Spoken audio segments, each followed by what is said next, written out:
and welcome to Exploring with Mondo, a channel where we discover and develop fantastical new worlds using randomized prompts wherever we can. My name is Dave, that's Mondo, a little world who is looking for exciting new friends. If you are new to the channel, hello, there's a 4-minute primer of what we're doing up there, and a few videos now to catch up on, because we are now deep into the process of building an entirely new fantasy setting.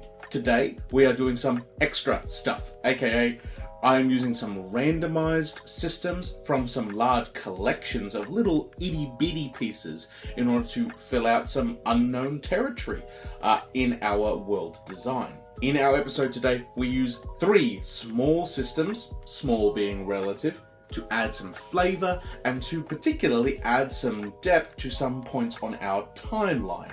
You'll see some history develop, you'll see a threat potentially develop, and you'll see lots more about the culture, I think, particularly of one key nation really start to emerge from the systems we use today.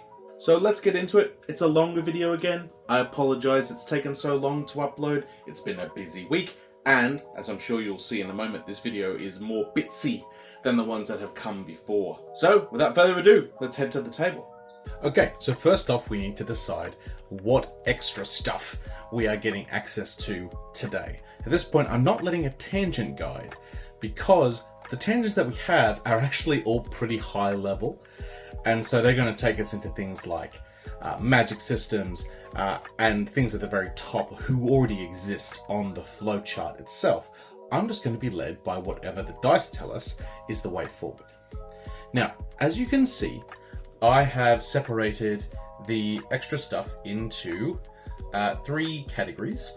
So Donjon is a website, the Ultimate Guide to World Building is a book, this one, and the Genesis app is an application that I recently got on my phone, which has lots of random generators as well for world building. So our first roll is between these 3 systems. I recently got access to fancy weird dice that can roll odd numbers. So this is actually a D3. All right, let's give it a roll.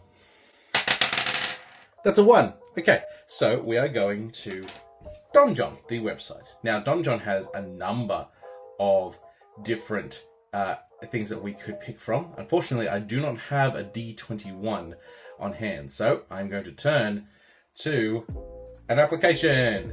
D21 says an 18. Ooh, prophecies. Excellent.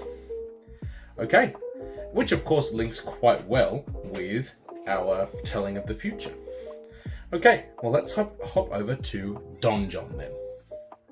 Okay, and welcome to Donjon. This website is a fantastic place for lots of generating needs, and does fit directly into certain systems or can generate things more broadly.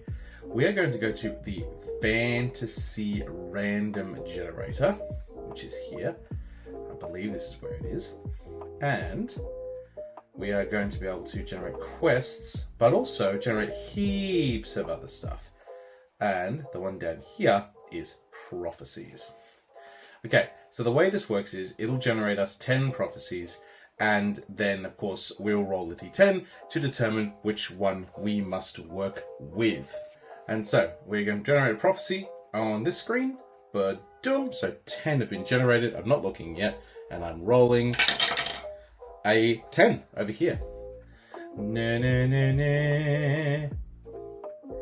Upon the solstice in the year of thunder, when iron is made flesh, the Night Walker shall unleash a plague of horror. Excellent! There's so much to unpack there. There's a stupendous amount to unpack. Okay, a couple of things that we need to see off the bat. Automatically, our planet has a solstice, and so we have our standard seasons and high season and low season. Year of Thunder, which almost indicates that we have kind of named years, and in this case a Year of Thunder might relate to a particularly strong weather condition. When iron is made flesh, I think automatically is starting to spin us towards our fantasy metal, and we have something called the Night Walker, and a plague of horror. Now, in this instance, we don't know who has given this prophecy. We do not know how well known this prophecy is. We are assuming for the moment, given that we are now definitively in a setting where fortune telling can be accurate, we are assuming that this prophecy is true. But then again, it's a prophecy, so we can interpret things. So the Night Walker could be a person, Night Walker could be a monster, the Night Walker could even be a faction or a nation or an asteroid, anything. Like it could literally refer to any moving part of our setting, because that's how prophecies work. They're supposed to be highly interpretable, so that we can always look back and say, like, oh yeah, they kind of got it right. Yeah. But this is a very important prophecy now. So this prophecy is going to remain key. I love that it tells us a bit about their calendar. I love that it infers something about the iron being made flesh. And I love that it has this sense of a growing doom in the future. And it's a question of whether this doom has already come to pass or if it will already come to pass. I'm actually going to ask the Oracle that. So has this doom, this plague of horror, already come to pass?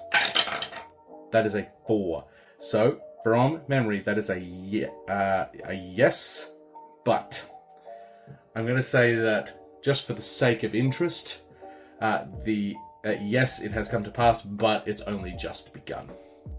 Just because that puts us in a really interesting time for at least the present at the end of our timeline. Great. So we will actually get to see what this plague of horror is, and potentially who might fit the description of the Night Walker. All right, great. Let's do another one, shall we? Another bit of extra stuff. Okay, we're back here at the beginning again with our 3. I'm going to roll my D3 again. It's another 1, so we're going back to Don John, and we are needing a D21 for the second time. D21 says a 16. 16 is a legendary weapons. So I've labeled this as archaeological world building. Now, archaeological world building in my mind is a form of ground up world building where we don't start with a character, we start with an item. We start with a piece of evidence about the past. We start with a product of a period and we work backwards from that. Okay, so let's head back to Don John. Okay, here we are back here, and we're going to instead select legendary weapons. Yes, legendary weapons. Because that not only gives us a name, it gives us a description. Once again, we get given 10. So I'm going to hit generate over here, and then I'm going to roll a d10 over here for an 8. When that says that our thing is an eternal predator, an ornate halberd engraved with runes of justice. Once belonged to a great archer, Ellen Ayla, who defeated Raspuno the Vampire King. Cool. Cool. Just for the sake of argument, I'm just going to re-roll the d10.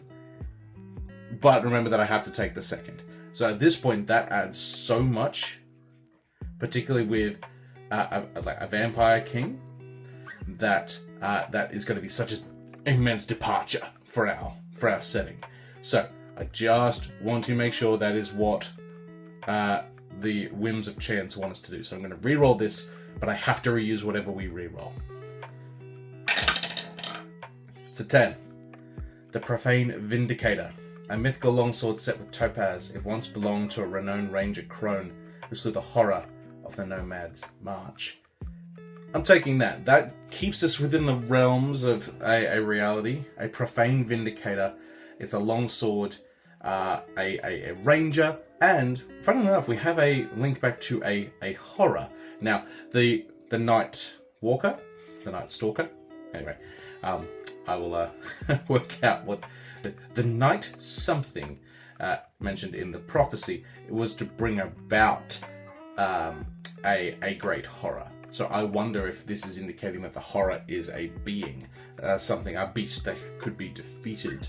But then again, for it to be a piece of archaeological world building, we have a society where longswords were made and used. We have a society where a profane vindicator kind of makes sense. And so an idea of profanity with relationship to potentially religious significance. The fact that it's set with topaz is, potentially important as well, depending on how we take that. Okay, so we've got that as well. So we have a new prophecy, we have a profane vindicator, an important blade, another important person, someone called Crone, and we have a great beast, the horror of the Nomads March. And of course we have a place now called Nomads March. All right, last one. We'll see if it's a big one or a small one. Okay, we're back here. D3's coming right up. It's a 2. The Ultimate Guide to World Building. Okay, these can be pretty big. So, this only has 6 options. So I'm going to roll a physical.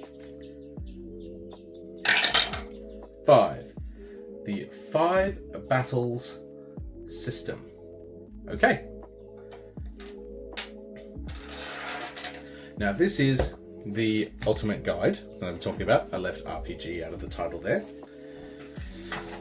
It is designed for making settings for RPGs specifically, and it has a number of things related to different genres. So I haven't put the sci-fi ones, horror or X-punk activities on my little roll chart here. Just those from the neutral and the fantasy sections, which could fall into our extra category. So we're going to 5 battles, page 237. It reads, conflicts shape history. Even media covering current events tends to present stories in terms of disagreements. This structure is a handy tool for defining a new place and understanding the people who live there. Using the following prompts to understand the 5 battles that define a location and how they affected the community. Okay, this place was affected by a war or massive calamity. Now, it says like this place was. So we're going to need to pick kind of what the scale of impact this is going to have, whether this is whole world, this is faction, if this is a local area. So I am going to use my D3 again. 3 would be a whole world, 2 would be like a grand region, but not the whole world. So like in the case of a 2-continent planet, for instance, 1 full continent, and a 1 would be local area, region, nation. 3, these 5 battles are whole world defining. Hectic. Okay.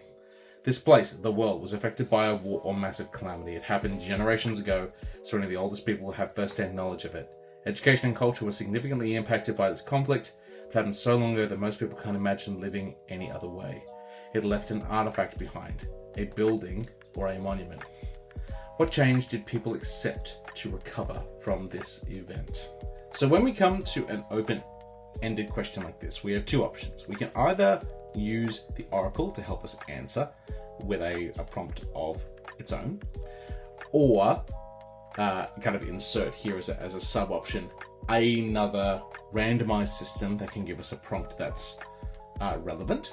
So say, for instance, if I had the Lore Masters deck already in print, I know that it does events, and so there's a chance that I might look to it for guidance. Or we can see what links already we can make with what we already know about the setting, and that requires us to have a good understanding of the threads currently in play. Speaking of which, I'm just going to bring this up and show us our tangent list. This is the overall list. Now, the ones that are marked SV2 are the ones that are currently noted in the survey. If you haven't taken the survey yet and you would like to, it's still live. There'll be a link in the description. We've only had a few responses, and so those responses are going to be very powerful if you leave them too much longer, and they're going to define significant parts of the setting. But this is our overall kind of tangent list. Now, we can see, some connections here, like potentially the Our Place in the Universe could link to this grand event. Colonial thought, potentially.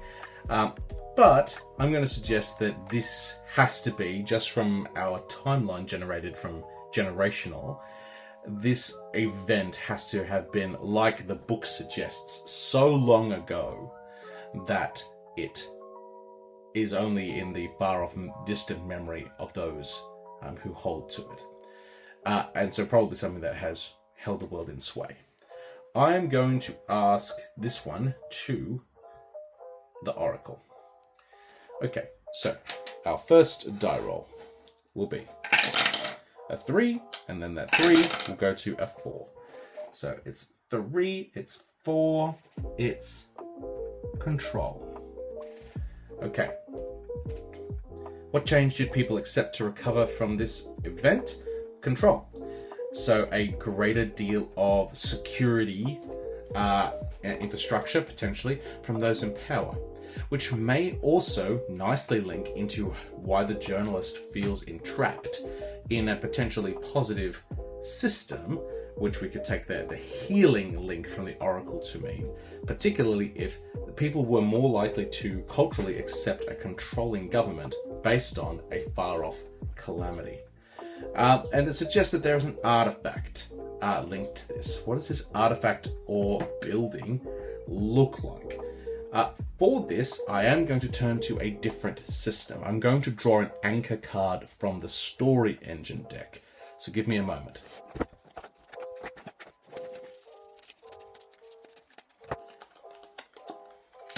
A trap. It's left a trap behind.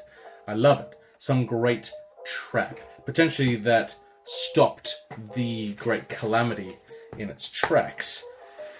An artifact left behind. A great trap. And at this point, I'm assuming something, because it's of a building or a monument scale, I'm assuming that it's quite kind of overt in the landscape. Some form of trap. Okay. We know there was some kind of terrible calamity a long while ago. We'll have to define what that was. Something that could be stopped, in this case, by a trap, and that has encouraged a culture of increased control over individuals' lives. Okay, something political. A pivotal political conflict was settled a few years ago. It's still fresh in the memory of people involved. People continue to define themselves by how they saw the issue. Just going to roll this again for scale. Still 3. Okay, so this is a whole worldwide political issue. Politics expanding worldwide, particularly given that our latest era in our generational timeline has a colonial flair, is difficult.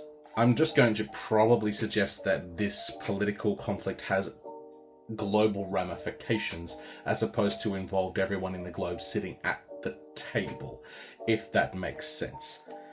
Okay, did this battle cause change, prevent change, or define change? Got 3 options. 2, it prevented change. Okay, so this battle, it was settled a few years ago, but did this battle cause change, prevent change, or define change? So in this case, the traditionalists won. Yeah, so the things remained the same. How has the losing side suffered? Will future generations identify with their suffering?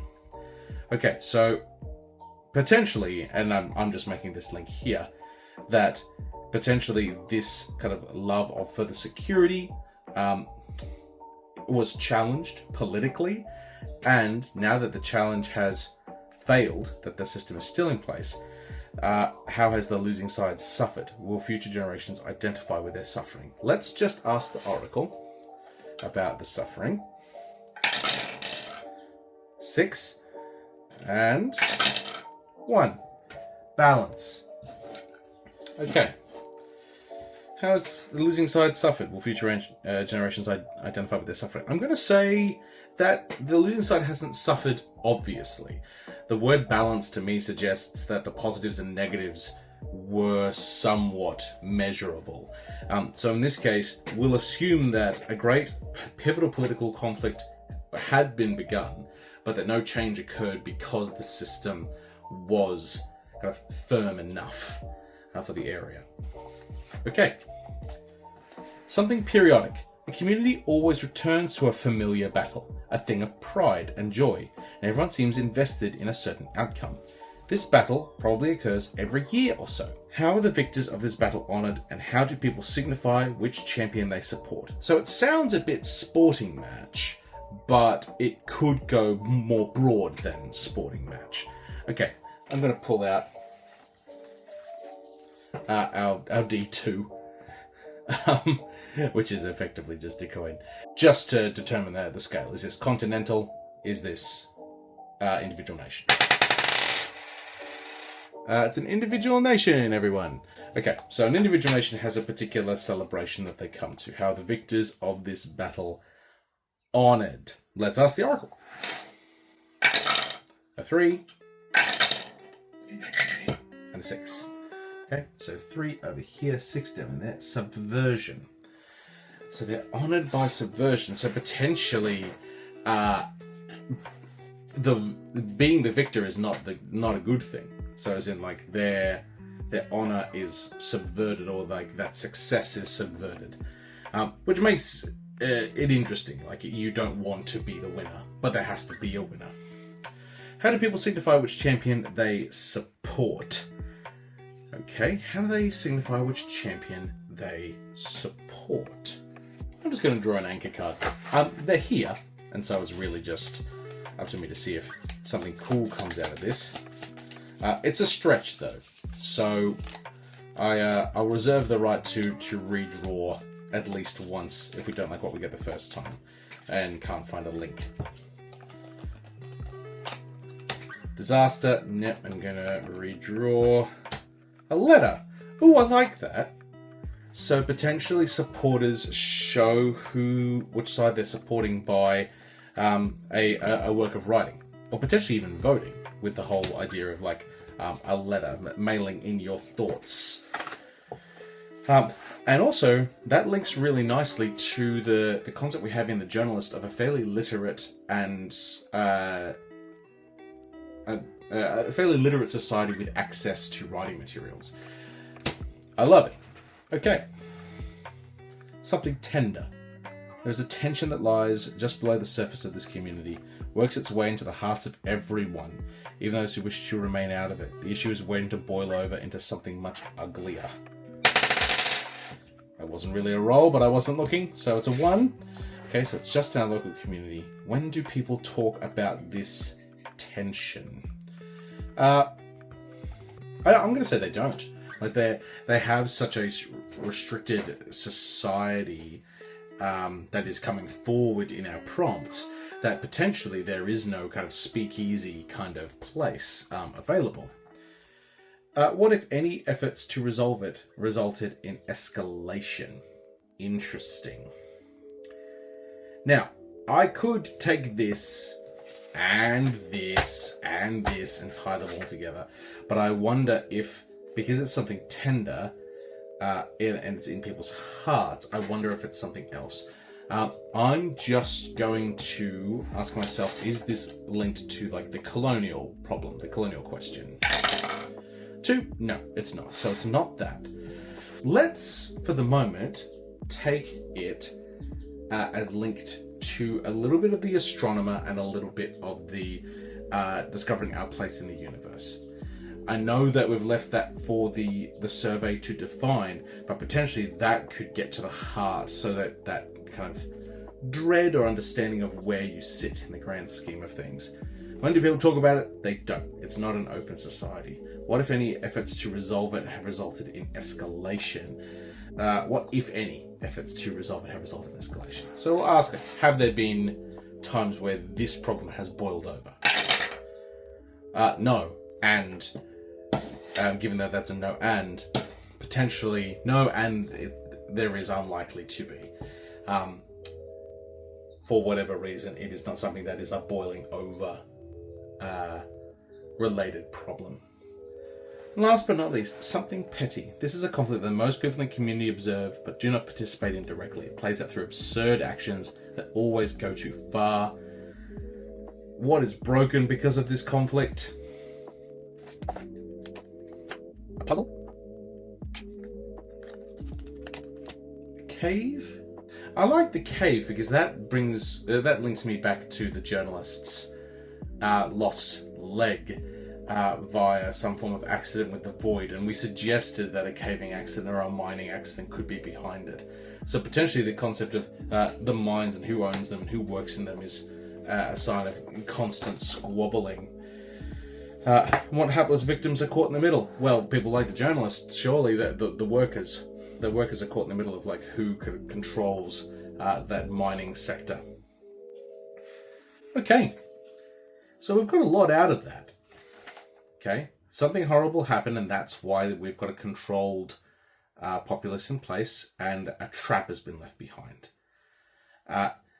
That this security state has kind of been challenged, but it's actually not too horrible.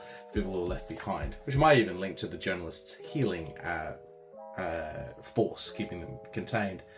Something periodic. We haven't actually defined what this is, but we've got two interesting things in that we show our support via letter writing, and we actually don't want to win because the honor of the winner is subverted in some way. Something tender. We linked that to the existential questions surrounding our place in the universe and potentially the existence of an astronomer. It's not talked about. It's not going to escalate. It's something that simmers in the background but is unlikely to come forward. And something petty. And that has to do with the mines, who kind of... And I imagine, because it's petty, we aren't talking about who owns the mines and who can benefit monetarily from the mines. But instead maybe which mines go where and what kind of, I don't know, silly things, petty things, like what tools are used, or what flag is flown outside, or what particular kind of miners guild you kind of align with, if it's much of a muchness at the end of the day. So a lot of that's petty, with hapless victims caught in the middle, like our journalist. We've discovered a lot. That, alongside our prophecy about some grand doom being unleashed, in the Year of Thunder, and our amazing sword, the Profane Vindicator. A lot of things to keep in mind as we move forward. And so a lot of kind of tangents to potentially take now from here, now that we've kind of uncorked this can of worms.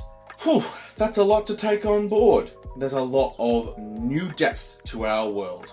Let's consider where we're going next.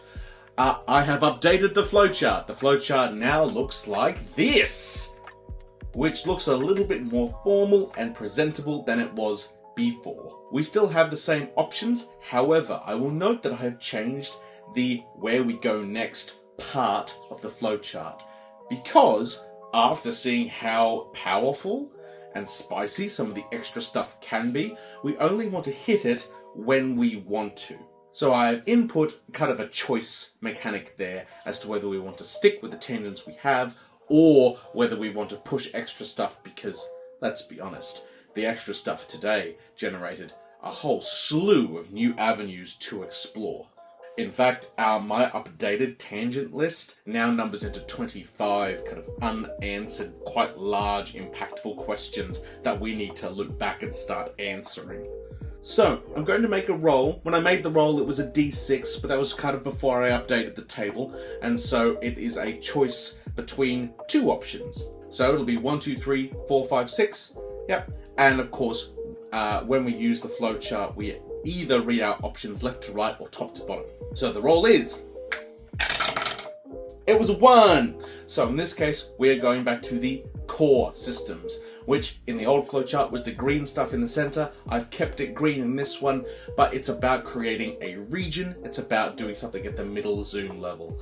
So we'll get to see how those systems work, and I have allowed in this green box in the center a free movement between these systems as we are encouraged, because effectively they talk about terrain, biome, they talk about wildlife in the area. It's effectively a geographic focus as opposed to a person focus down the bottom of our table, all the way up to a grand system or design focus at the very top. Just a side point, the survey from episode 2 is still live. Our next episode we will address the answers from that and include them and decide which parts are becoming canon. After that episode, where we take a look at the survey and we do something geographical, I'm going to create a summary video of what we have done thus far. That'll be a little bit more of just a straight kind of info dump of what we have thus far, and maybe that'll include some links that I make off screen between the things that we have decided and then put together. So that's the flow for the next 2 videos. Yeah, first video, survey plus something from that green zone in the flowchart. Second video, a summary of where we are up to at this point. I hope to see you next time on Exploring with Mondo.